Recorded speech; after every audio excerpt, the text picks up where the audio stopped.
The wind rolled through the dust of Hollow Creek like an old ghost remembering its name. The sun had already burned the horizon red, and the town waited silent, restless, as Sheriff Clay Danner stood in front of the wooden platform. Behind him, a line of women stood shackled, their eyes dimmed by weeks of fear. A few men gathered near the saloon, laughing too loud, pretending they weren't ashamed of what was happening. It wasn't law they were watching. It was humiliation. The sheriff's voice cut through the heat. "Choose any woman you want," he said, his tone dry as sand. "We're clearing the jail before the marshal rides through next week." His badge caught the dying light, gleaming like false justice. Among the women was one who didn't bow her head. Her dress was torn, her wrists bruised, but her eyes, gray like a storm over the plains, stared straight at him. Her name was Elsie Ward. She'd been brought in for stealing bread. That's what they said. But Clay knew better. He'd seen the way the banker's son had cornered her in the alley, the way she'd fought back. That wasn't theft. That was survival. Still, justice in Hollow Creek had never been kind to the poor. Men began to shuffle closer. The sheriff's deputies leaned on the rail, waiting for someone to speak. A rancher stepped forward, his boots creaking. "I'll take that one," he said, pointing at Elsie. His grin showed 2 gold teeth and a soul worth less. Clay's jaw tightened.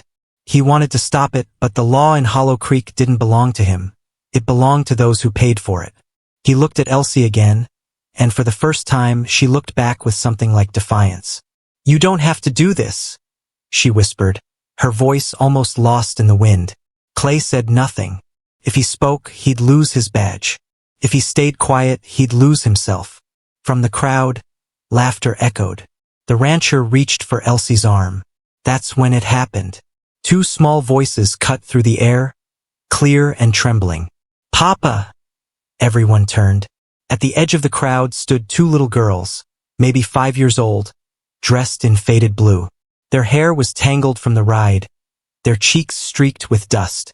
One of them pointed toward Elsie. "Papa, that's her," she said again. The whole town went silent. Clay turned slowly, his throat tightening. The girls ran through the crowd and stopped beside him, clutching his legs like he was the last safe place on earth. "We found her, Papa," the smaller one whispered. "That's her. That's the lady who gave us bread."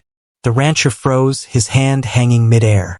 Elsie's eyes widened, a tear cutting through the dirt on her cheek. Clay knelt down to the girls, confusion twisting in his chest.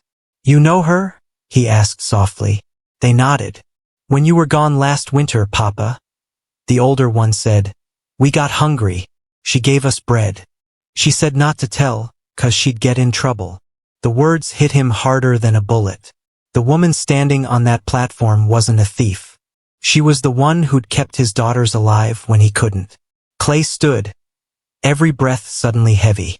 "Unshackle her," he said quietly. His deputy hesitated. "Sheriff, orders from the mayor." "I said unshackle her." The edge in his voice left no room for argument. The deputy fumbled with the keys, and the iron cuffs fell to the ground. Elsie rubbed her wrists, not believing what she was seeing. "You shouldn't have come here," Clay whispered to the girls, but his voice cracked with something like pride. The crowd murmured, restless. The rancher stepped back, his grin gone. "You gonna break the law for her, Sheriff?" he sneered. "You'd risk your job for a bread thief?" Clay looked at him with eyes gone cold. "No," he said, "for justice." The rancher spat on the ground. "Justice don't pay your bills, Sheriff. Don't keep your badge shining." Clay's hand hovered near his holster. "Maybe not," he said, "but it keeps my daughters proud." The crowd fell quiet. The wind picked up again, whistling through the posts. The rancher cursed under his breath and turned away, his boots thudding down the street. Clay turned back to Elsie. "I should have known," he said softly. She smiled faintly, tears filling her eyes. "You couldn't have. This town doesn't look at people like me long enough to see who we are." He wanted to say something more, but a shout came from behind the saloon. A gunshot followed. Panic rippled through the crowd. Clay pushed his daughters behind him and ran toward the sound. In the alley, smoke hung in the air. One of his deputies was on the ground, bleeding from the shoulder. Standing above him was a man in a long coat, black, dust-stained, eyes sharp as razors. "You just freed my property, Sheriff," the man said. "That woman owed me 6 months of work." Clay recognized him, Earl Maddox, the mayor's brother-in-law. A man who bought debt the way others bought cattle. "You call people property?" Clay said. Maddox smiled. "Only when the law lets me." The gun in his hand gleamed. Clay raised his own, steady and sure. "Drop it, Earl." "You first," Maddox said, smirking. The standoff lasted a lifetime in a single heartbeat. The townsfolk watched from a distance, fear thick in the air. Then Maddox sneered. "You'll regret this, Sheriff. No badge saves a man who stands against money." He backed away, his voice turning low and mean. "You think those brats make you strong? They'll be hungry again when I take your job." Clay didn't fire. He watched the man vanish into the dust. But inside, he knew the fight had only begun. When he turned back, Elsie was standing near the platform, holding the girl's hands. The sunset painted them gold. For the first time, Hollow Creek saw something it had forgotten: decency. Clay walked over, his boots leaving deep marks in the dirt. "You should get out of town," he told her quietly. "He'll come for you." Elsie shook her head. "If I run every time a man like that breathes, I'll never stop running." Her voice was calm, steady. "I've had enough of being afraid." Clay nodded slowly. "Then I'll make sure he never touches you again." Night fell hard over Hollow Creek. The saloon lights flickered, whispers spreading like wildfire. Some said the sheriff had gone soft. Others said he'd remembered what law was supposed to mean. Inside his small cabin by the edge of town, Clay tucked the girls into bed. They whispered about the woman with the gray eyes who'd fed them when the snow came. He listened, silent, wondering how much he'd lost trying to follow rules written by cowards. A knock came at the door. It was Elsie, her face half hidden in shadow. "I wanted to thank you," she said. "You don't owe me thanks," he replied. "You owed me honesty. You gave it." She smiled faintly. "You gave me something too. Dignity." For a moment, neither spoke. The night outside was quiet except for the wind through the cottonwoods. Then Clay said, "They're good girls. You saved them once. I'll make sure they never go hungry again." Elsie looked down, her fingers twisting. "You're a good man, Sheriff," she said.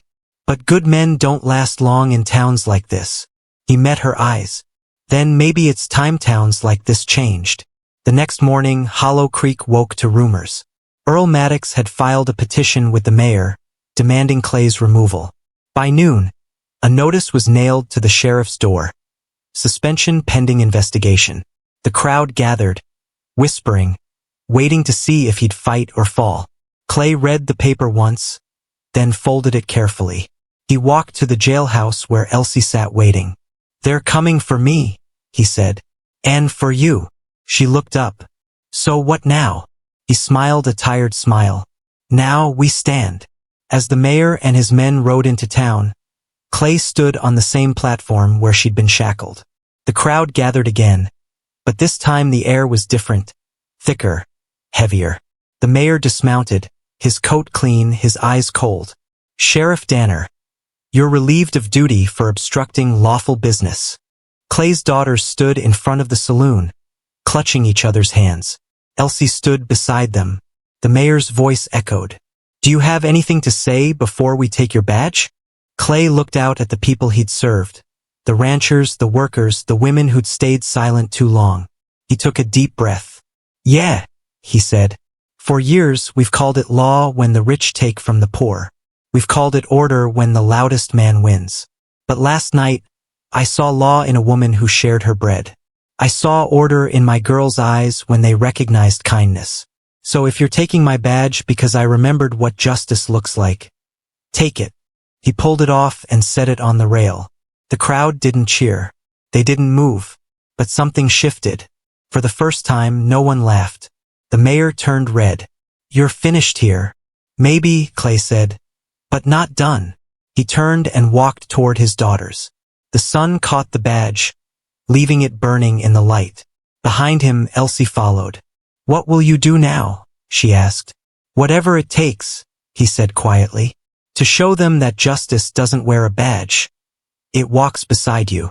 She smiled, and for the first time since her arrest, she looked free. As the day faded, the wind carried the sound of a hammer striking metal. Someone repairing a broken sign at the town gate. The old words, "Welcome to Hollow Creek," had faded, but beneath them, someone had carved fresh ones, "A fair chance for all." Clay didn't know who'd done it, but when he looked back, he saw Elsie standing by the road, her hair whipping in the wind, the twins beside her.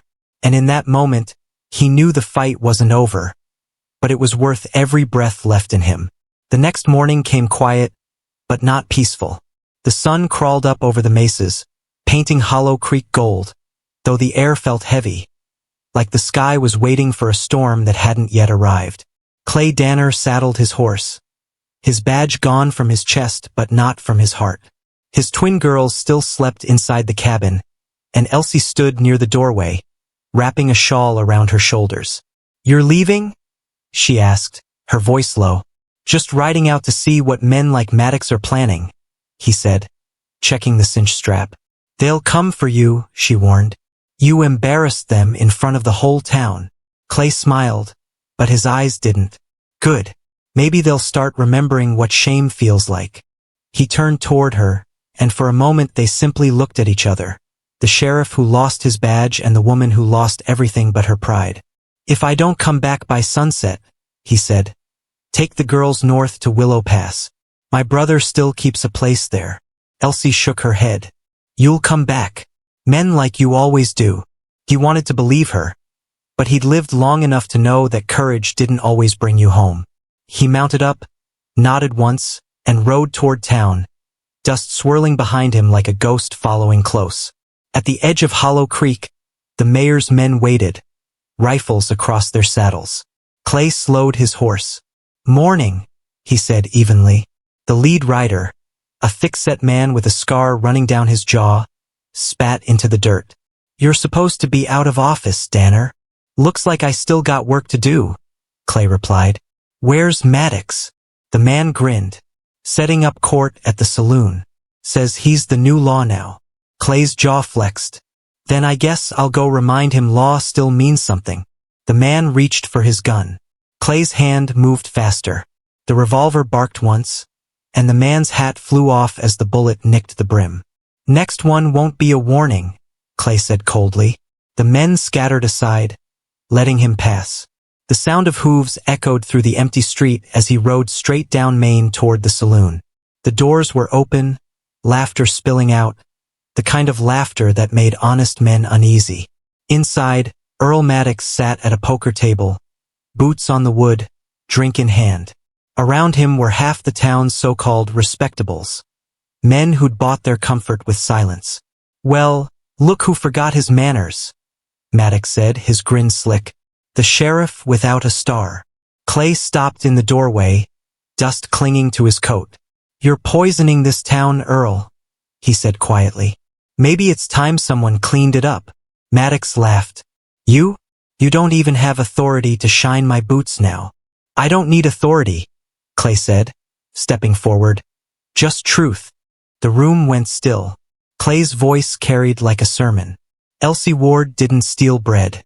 She gave it to my children, while you and your friends were counting profits." A murmur rippled through the crowd. Maddox's smile faltered. "You're lying," he said. "You think these folks care about your sob story? They care about order." Clay nodded slowly. "Then maybe it's time they see what kind of order they've been paying for." He reached into his coat and tossed a folded paper onto the table. "That's a ledger from your mine, Earl. Shows every penny you stole from widows and ranch hands too poor to read their own names." Maddox's eyes flashed panic for half a breath before anger took over. "You broke into my office?" "I walked in through the front door," Clay said. "Seems nobody locks up when they think they own everything." Maddox stood, knocking his chair backward. "You think you can take me down with paper?" "No," Clay said, stepping closer. I'm taking you down with truth. The men around the room shifted uneasily. One of them, an older rancher, spoke up. That true, Earl? You been skimming our pay. Maddox turned on him, shouting, You shut your mouth. But the doubt had already spread like fire through dry grass. Clay's voice stayed calm. You've all been working under his thumb. You think you're free men, but you've been paying him twice for your own labor. The rancher stood, then another and another. The saloon filled with the sound of boots scraping wood. Men standing for the first time in years. Maddox's face twisted. You're done, Danner. He drew his pistol. The moment froze, the air heavy, the world small. Clay didn't blink. One sound cracked the silence. The creak of the saloon door. Elsie stood there, holding Clay's twin girls close. He's right, she said clearly. I saw the books too. I worked in that office before he fired me for asking questions. The girls clung to her dress, eyes wide but brave. You call her a thief, Clay said, his voice breaking. But she's the only honest soul left in this town. Maddox aimed his gun at her. Then she'll die honest. Before he could fire, Clay moved. The shot thundered through the room, echoing off the walls.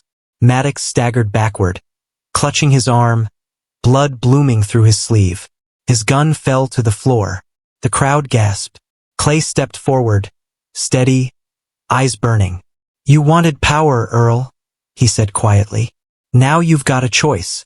Face your own crimes, or rot in the jail you built for others. For a long moment, Maddox just stared, panting, the fight gone from him. Then his knees hit the floor. The ranchers closed in, taking his gun, his papers, his pride.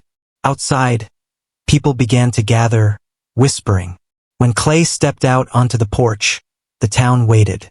He looked out at them, hat low against the sun. Law isn't words on a page, he said. It's what we do when nobody's watching. It's how we treat the ones who can't fight back. Someone in the crowd shouted, What now, Sheriff? Clay looked at the badge still lying where he'd left it yesterday, glinting in the dust. He picked it up slowly, wiped the dirt away, and pinned it back on. Now, he said, we rebuild. That evening, while Maddox was locked away and the townspeople finally talked of fairness instead of fear, Clay sat on the porch with his daughters asleep beside him. Elsie joined him, the orange light of sunset painting her face soft. They'll send word from the capital, she said. You'll have to answer for shooting him. Clay nodded. Then I'll answer. But this time I won't stand alone. He looked toward the main street, where lanterns flickered like tiny hopes being born. You changed things, Elsie. Not me. She smiled faintly. I just fed 2 hungry girls. You're the one who turned it into justice. They sat in silence, listening to the wind move through the cottonwoods. The town was quiet, but it was a different kind of quiet, like peace, not fear. You could leave, Clay said. Start somewhere new. And you? She asked. I've got roots here. My girls deserve to grow in a place that remembers what kindness looks like. Elsie nodded. Then I'll stay too. Someone has to bake bread for the sheriff's daughters. Clay laughed softly, the sound strange after so many days of anger. You sure you want that kind of trouble? I've lived through worse, she said. As the stars came out, the church bell rang once. A sound of hope more than duty. Across town, people lit candles in their windows. A quiet promise that Hollow Creek would be different now. The mayor resigned at dawn. The townsfolk elected a new council, 3 men and 2 women, one of them Elsie. Clay swore them in under the open sky, the twins sitting proud in the front row. When he handed Elsie the seal, his voice trembled just a little. For the first time, he said, this town belongs to everyone. Weeks passed. The saloon turned into a community hall. The jail stood half empty, mostly used for storing supplies. Clay rebuilt the schoolhouse with his own hands, boards cut from fallen pine. Every evening, Elsie brought bread and stew for the workers, laughing with the girls as they helped paint the walls. The town learned to breathe again. But peace doesn't last long on the frontier. One cold night, a rider came in from the hills, shouting that a band of drifters had robbed the supply train and were heading straight for Hollow Creek. The townsfolk panicked. Some hid, others prayed. Clay gathered what few men he could and rode out to meet them. Elsie tried to stop him. "You've done enough," she said. "Let someone else fight." He shook his head. "If I don't stand now, everything we built burns tomorrow." He kissed his daughters on their foreheads, the kind of kiss that says more than words. "Watch over them," he told Elsie. "They trust you." She nodded, though her hands trembled. "Come back, Clay," she whispered. "Please come back." The fight at Red Mesa lasted through the night. Gunfire flashed across the dark, horses screamed, and men fell into the dust.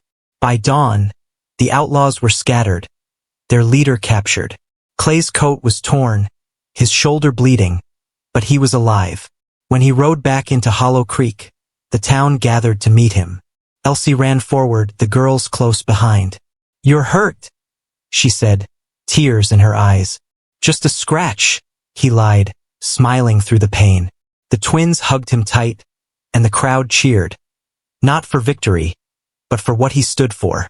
A week later, Clay stood again on that same wooden platform. This time not to punish but to thank. "There was a time," he said, "when we thought Hollow Creek was dying. But it wasn't dying, it was waiting. Waiting for people brave enough to care again."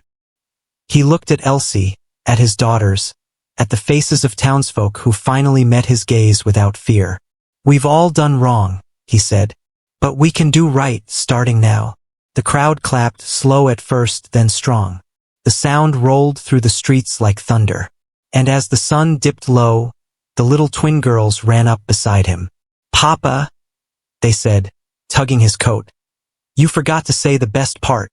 He crouched down, smiling. "What's that, sweethearts?" "That she's part of our family now." They pointed to Elsie, standing just below the steps, her eyes shining. The crowd fell silent again, but it was a soft silence, one full of warmth. Clay looked at the twins, then at Elsie. "You sure about that?" he asked gently. They nodded in unison. "Papa, that's her." Clay's throat tightened. He took a long breath and walked down the steps. The whole town watched as he stopped in front of her. For a moment, neither spoke. Then he said, "They're never wrong about good hearts." Elsie smiled, tears spilling freely. "You sure the town's ready for a woman like me?" He grinned. "The town better be, 'cause I sure am." The twins squealed and threw their arms around them both. The crowd laughed, some cried, and somewhere in that laughter was the sound of healing. Above them, the sky turned deep orange, as if the whole horizon was catching fire with hope. The saloon doors swung open and someone began to play an old fiddle tune, slow and sweet.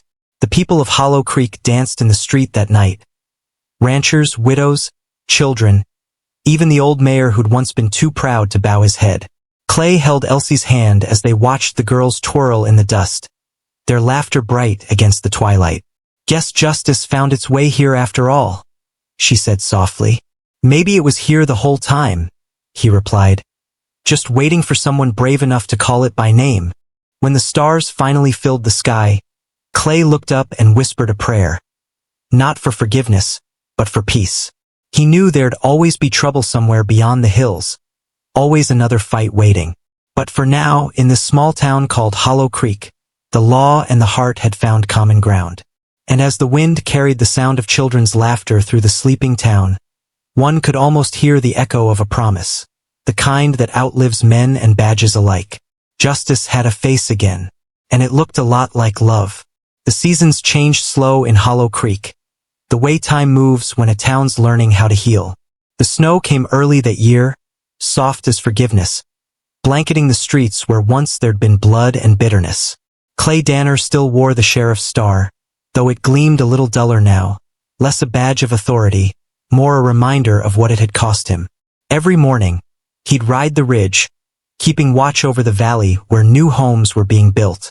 The mine had reopened under honest ownership, and for the first time, the workers sang while they labored. The sound drifted up to him like prayer. Back in town, Elsie Ward ran the bakery she'd dreamed of since she was a child. The scent of warm bread filled the main street, mixing with the crisp mountain air. Sometimes Clay would stop by under the excuse of getting breakfast, though everyone knew it wasn't the bread he came for. She'd smile when she saw him, that quiet kind of smile that carried everything they'd both lost and found. The twins helped her in the shop, their laughter spilling out into the street, chasing away whatever shadows still lingered. But peace, Clay knew, had to be guarded like gold. One night, a stranger rode in from the north. A tall man with a scarred cheek and eyes that had seen too much. He asked for whiskey, then asked for the sheriff. Clay met him in front of the saloon. "Evening," Clay said, hand resting near his holster. "What brings you to Hollow Creek?" The man smiled thinly. "Word travels fast. Folks say this town's gone soft. Thought I'd see for myself." Clay's jaw tightened. "Depends on what kind of hardness you're looking for." The man's grin widened. "Name's Briggs. Used to ride with Maddox before the law caught him. Seems I got some debts to settle." The words hung in the cold air, heavy with promise. The next day, the stranger was gone, but rumors followed. Horses were missing from the stables. A wagon had been burned down by the creek. Clay knew it was a message, a test. That evening, he gathered the townsfolk in front of the old church. "We've come too far to let fear take root again," he said. "Briggs wants us scared. Don't give him that satisfaction."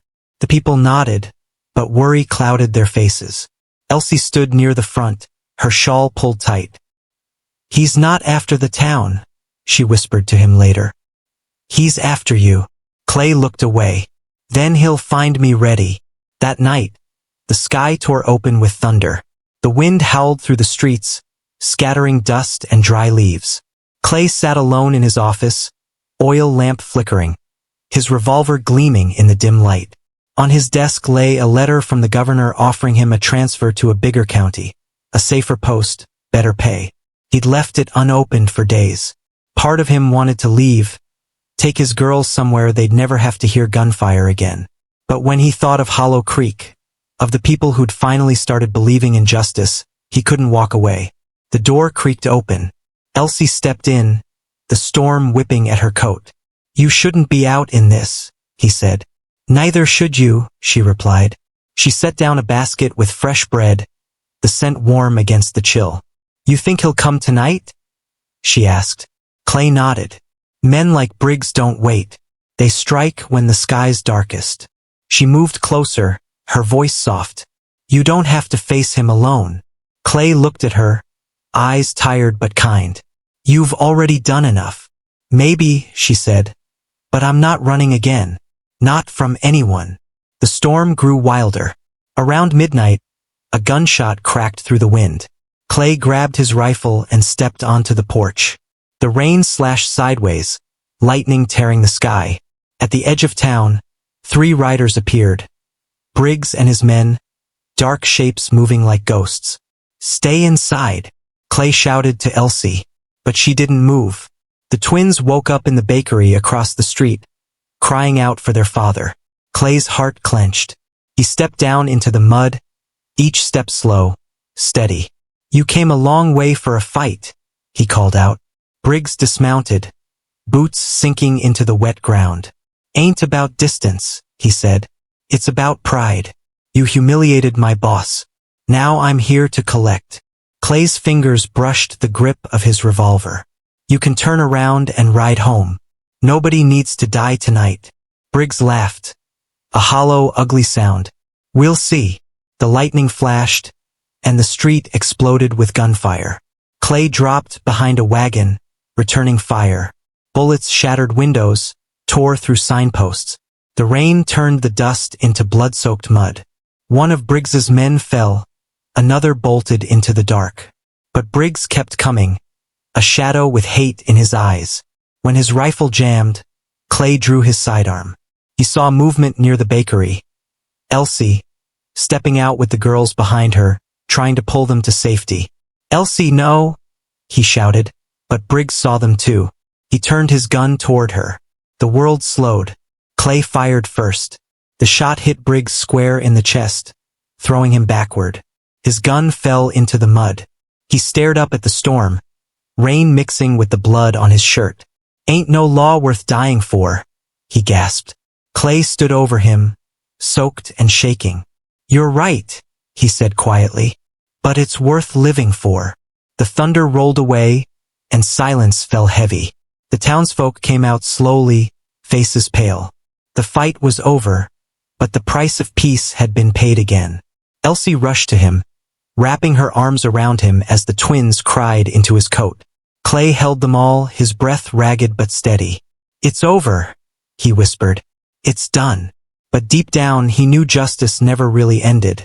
It just changed faces. Days later, the sun returned, warm and golden over the valley. Hollow Creek stood stronger than before. The townspeople rebuilt the stables, patched the holes in their roofs, and buried the outlaws on the hill with simple wooden crosses. Life moved on as it always does. Clay's wound healed slowly, leaving a scar he'd carry for the rest of his days. But the pain reminded him that freedom came at a cost. On Sunday morning, the church bell rang, calling the town together. The pastor spoke of mercy and courage, of how good men and women could rebuild a world out of ruins. When he finished, Clay stood up from the back pew. We've all lost something, he said, his voice echoing in the small church. But if we keep standing together, we'll never lose ourselves again. The people nodded, tears shining in their eyes. After the service, Elsie walked beside him down the dirt road. The twins ran ahead, chasing butterflies that had returned with the spring. You ever think of leaving? She asked quietly. He smiled. I used to. Not anymore. She glanced at him. Why not? He looked out toward the horizon, where the sun touched the hills. Because this place finally feels like home. She smiled too. Then I guess I'll stop baking travel bread. That night, they sat by the fire outside the cabin, the twins asleep on a blanket between them. The stars spread endless overhead, the world finally still. You ever wonder, Elsie said softly, if the world will ever stop testing us?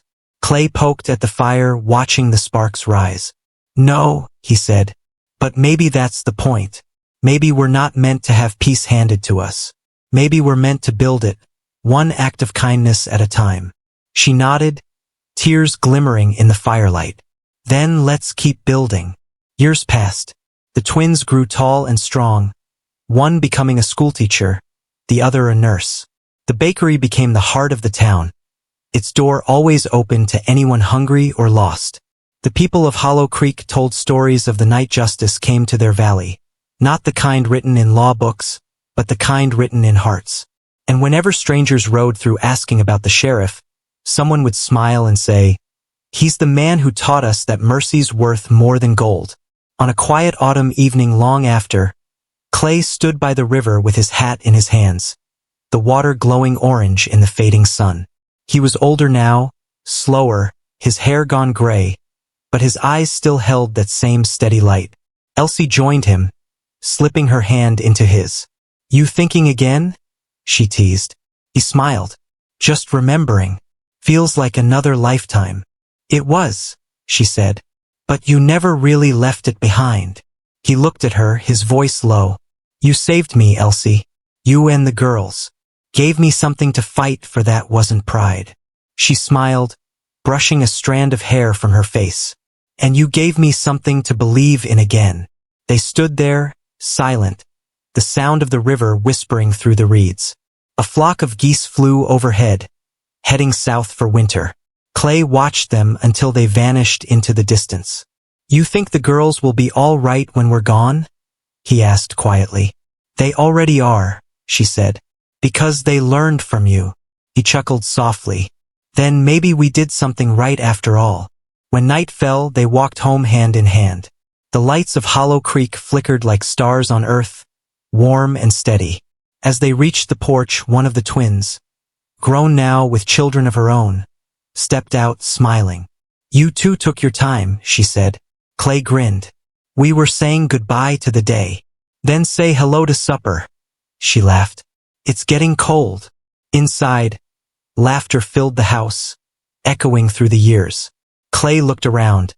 The family, the warmth, the peace, and felt something he hadn't known in a long time. contentment. He glanced at Elsie, her eyes shining in the lamplight. "Guess we built something worth keeping," he whispered. She took his hand. "No, Clay. We built something worth remembering." Outside, the wind carried the smell of rain, and somewhere far off, thunder rolled over the hills. But this time, Hollow Creek didn't flinch. The storm could come if it wanted, because now the town knew how to stand together. The little twin girls who once cried "Papa," that's her, had grown into women who taught others to choose compassion over cruelty. The sheriff who once doubted his worth had found peace not in power, but in love. And in the quiet hum of the evening, if you listened close, you could still hear it. The echo of that first small voice, innocent and brave, that changed everything. "Papa, that's her." It wasn't just a moment in time. It was the heartbeat of a town reborn. Justice, after all, doesn't ride in on a horse or shine on a badge. It lives in the hands that lift others up, and in the hearts that never stop believing people can change. The morning broke with the sound of hoofbeats rolling through the valley, a low thunder that made every window tremble. Eli stood on the porch, hat low, hand resting on the rifle slung over his shoulder. Behind him, Mary and the twins stood close, silent as dawn. It wasn't the sound of the wind this time. It was the sheriff's men coming back. Dust rose on the road, shimmering under the rising sun like ghosts marching home. Eli knew this was the reckoning. The sheriff wasn't a man to forget humiliation. He'd been embarrassed before the whole town, called out by two children whose voices had been purer than his badge. And men like him never forgave that kind of truth. He came riding in slow, his horse black as sin, the metal of his star catching light like a knife's edge. Behind him, 6 deputies rode in a straight line. They didn't look like lawmen anymore. They looked like hunters who'd finally found their trail. The town gathered again, drawn by the scent of drama and blood. Eli didn't move. The sheriff dismounted, boots sinking into the dust. "You think you can shame me and walk free, Turner?" he said, his voice carrying across the open street. Eli didn't flinch. "A man don't walk free by shame," he said calmly. "He walks free by truth." The sheriff's face twisted, the crowd murmured, and one of the deputies shifted nervously. There was something about Eli's stillness, something unbreakable. "You stole from the town's authority," the sheriff said, pulling a folded paper from his coat. "Took what wasn't yours. A runaway woman. That's theft." The accusation hung in the air like gunpowder. Eli laughed softly. "A woman ain't property. Not yours. Not mine. That's the difference between us." The sheriff's eyes flashed with rage. "You forget where you are, boy. Out here, law says otherwise."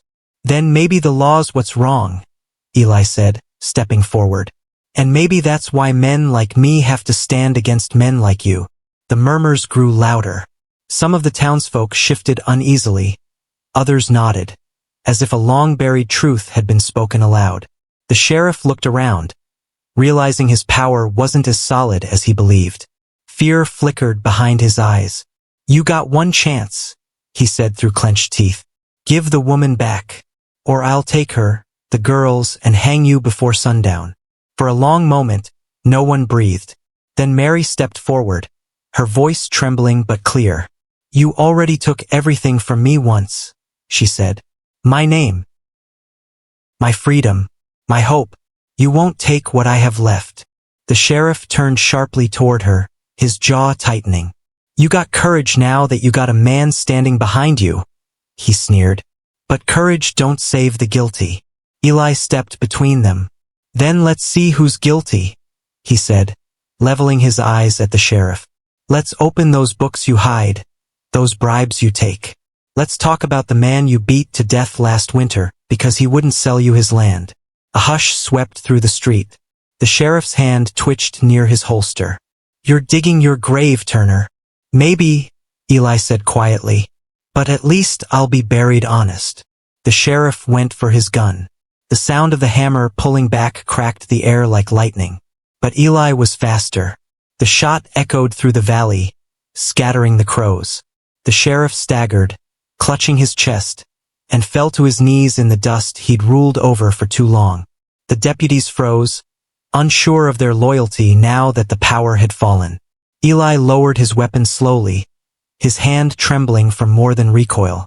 The twins clung to Mary, eyes wide but dry.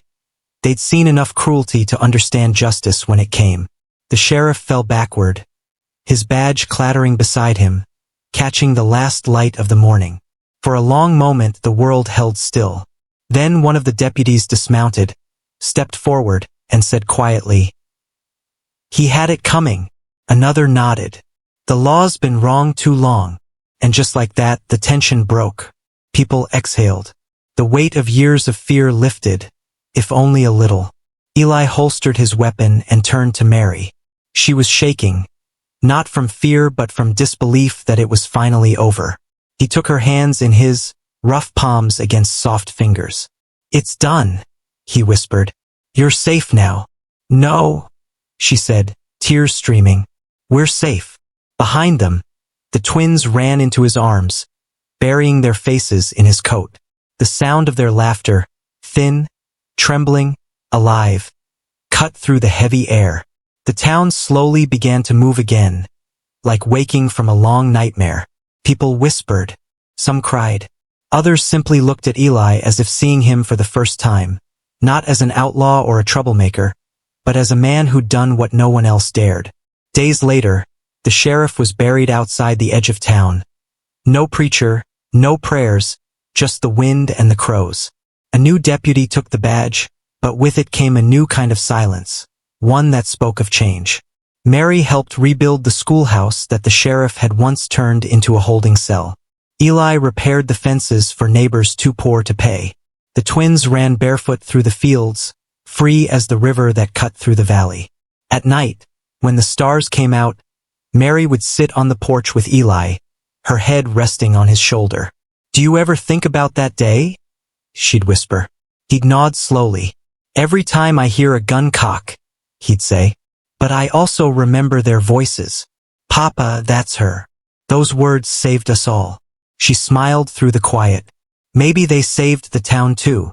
He looked out at the horizon, where the world still felt wild and untamed. "Maybe," he said, "but it'll need more truth before it's free." The wind carried their laughter across the plains, the kind that comes only after long sorrow. And though the scars of the past never faded completely, the town of Red Hollow learned something that year. That justice isn't born from the badge you wear but from the courage it takes to stand against the wrong, even when the world's watching. And somewhere out beyond the ridge, where the land met the endless sky, the story of the man who chose love over law, and the little girls who spoke the truth, became a legend whispered by campfires and carried by the wind. The West remembered them not as heroes, but as people who simply refused to forget what being human meant. Years passed like pages turning in a book written by the wind. The town of Red Hollow, once heavy with silence and fear, began to breathe again. The saloon no longer echoed with the sheriff's boots or the sound of trembling voices. The streets, once ruled by law without mercy, now echoed with the laughter of children and the hammering of carpenters rebuilding what had been broken. Eli Turner's name became something folks spoke with quiet respect. Not the loud kind reserved for heroes in songs, but the gentle kind reserved for men who did what was right when no one else would. He never called himself brave. He said he just did what needed doing. Mary would smile when she heard that, shaking her head as she wiped her hands on her apron. "Men like you call it doing what's right," she'd whisper. "But the rest of us call it saving our lives." The twins grew fast, running through the meadows barefoot, their braids flying behind them like ribbons in the wind. Folks said they had their mama's eyes and their papa's quiet strength. When they laughed, it reminded everyone that some things were still pure, still worth protecting. Every Sunday, people would gather outside the rebuilt schoolhouse, now painted white, its bells shining in the sunlight. Mary taught there, reading stories of courage, fairness, and freedom to children whose parents once believed those things were luxuries. She'd look out the window sometimes and see Eli mending a fence or helping a farmer fix a wagon wheel. And every time their eyes met, they'd share that small, wordless smile that carried everything they'd survived. But peace in the West was never meant to last forever. One evening, As the sun bled gold and red across the horizon, a group of riders came through the valley. They weren't lawmen nor ranchers. They were drifters, men without a name or cause, taking what they wanted and burning what they couldn't keep. Word spread fast. 5 riders, armed, headed straight for Red Hollow. Eli saddled his horse before the warning bell had finished ringing. Mary stood by the porch, her hand trembling as she handed him his rifle. "You said it was over," she whispered. "It is," he said softly. "But men like that don't understand peace until someone shows them where it begins." "Come back," she whispered. "Promise me." He leaned down, kissed her forehead, and smiled the way a man does when he knows promises are too fragile to make. The twins clung to his coat, their small fingers gripping tightly. "Papa, don't let them hurt anyone," one of them said. "I won't," he promised. "But if I don't come back, remember what I told you." "What?" the other twin asked. "That truth ain't something you whisper. It's something you stand for." He rode out, the sound of hooves echoing down the long, dusty road, swallowed by the coming dark. The town gathered at the edge of Main Street, eyes wide, breaths held. The riders appeared through the haze, mean-eyed, laughing, with the kind of arrogance that came from never being stopped. They expected fear. Instead, they found Eli Turner waiting, calm as the still before a storm. "Turn your horses around," Eli said, his voice steady. "Ain't nothing here for you." The leader, a tall man with a scar down his cheek, spat into the dirt. "You the law here?" "No," Eli said. "Just a man who's done with seeing folks hurt." The outlaw smirked. "Then you're already dead." The shot came fast, but Eli was faster. The street erupted in gunfire, dust flying, glass shattering, hearts stopping. When the smoke cleared, 2 outlaws lay still, the others fleeing back toward the open desert. Eli staggered, blood darkening his shirt. He dropped to one knee, the rifle slipping from his grasp. Mary ran to him, the twins trailing behind, crying his name. She caught him as he fell, her tears falling onto his face, mixing with the dust. "Eli," she whispered, "please stay." He smiled faintly, eyes soft, voice barely a breath. "You and the girls. You made me something I never thought I'd be." "What's that?" she said, choking back sobs. "Whole," he whispered. "You made me whole." The twins held his hands, whispering "Papa" over and over, as if their voices could pull him back. The sky turned deep crimson as the sun set behind the ridge, and the wind carried the last sound of his breath away into the open plains. They buried him under the oak tree at the edge of town, the same one where he'd first stood against the sheriff years ago. On his grave, Mary placed a simple wooden marker. It didn't say hero. It just said Eli Turner. He chose love over fear. Years later, the twins grew up and taught their children about the man who stood against injustice not for glory, but for decency. The town of Red Hollow grew too.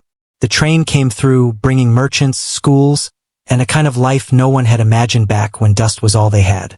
But every time the wind blew through the valley, the older folks would pause, look toward the oak tree, and whisper his name like a prayer. "Eli Turner," they'd say, "the man who made the law remember its heart." And on quiet nights, when the stars were bright and the world felt still, Mary would sit on that same porch, gray hair catching the moonlight, listening to the sound of the twins' laughter drifting from inside. She'd look toward the horizon, smile softly and whisper, "We kept your promise, Eli. They're growing up brave. And they're not afraid to tell the truth." Somewhere out there, in the vast silence of the plains, it felt like the wind answered her, gentle, warm, carrying the memory of a man who once stood alone against the world and won something greater than any badge. Dignity, love, and peace that would outlive him. The legend of Red Hollow didn't end with blood or sorrow. It ended with hope, a reminder that the smallest voices, even those of 2 little girls, could change the course of a town, a family, and maybe even the world. And every sunset after that seemed to glow just a little brighter, as if the land itself remembered the day truth found its voice and love finally had a name. They buried Eli Turner under the oak tree at the edge of town. the same place where he'd once stood against the sheriff, where everything had begun. The sky above Red Hollow burned orange and gold, and the wind moved gently through the grass, carrying whispers of every truth he'd ever spoken. Mary stood beside the grave, the twins on either side of her, their small hands clutching hers tight.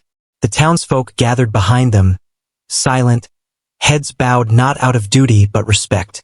There were no grand speeches, no preacher's words, just quiet hearts honoring a man who'd lived by something stronger than fear.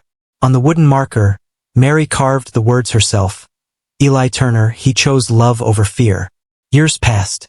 The twins grew tall, strong, and kind, just like the man who raised them. Mary became the heart of the schoolhouse, teaching children not just letters and numbers, but the kind of courage that had saved them all. Red Hollow changed too, no longer a place ruled by power, but by people who remembered what justice truly meant. The saloon quieted, the streets grew safer, and when someone mentioned Eli Turner's name, they didn't talk about the gunfight or the sheriff's fall. They talked about the man who taught them that dignity wasn't something given by law, it was something earned by compassion and truth. Every evening, Mary would sit on the porch as the sun melted behind the hills, the air golden and still. She'd hear the twins' laughter from inside the house, that same sound that once stopped a gunman in his tracks, and she'd smile softly through the fading light. Sometimes, she'd whisper into the wind, "We kept your promise, Eli. They're brave, and they know what truth means." And though the world stayed quiet, she always felt him there, in the rustle of the grass, in the cry of the hawk overhead, in the peace that finally found their little town. And so Red Hollow remembered him, not as a hero or outlaw, but as a man who proved that love could stand taller than fear, that justice could come from the heart of one honest soul, and that sometimes it only takes two little voices saying "Papa," that's her, to change the course of a town forever. And under the wide, endless sky, where the stars shone like lanterns of memory, his story became part of the wind, a promise that truth, once spoken, never truly dies.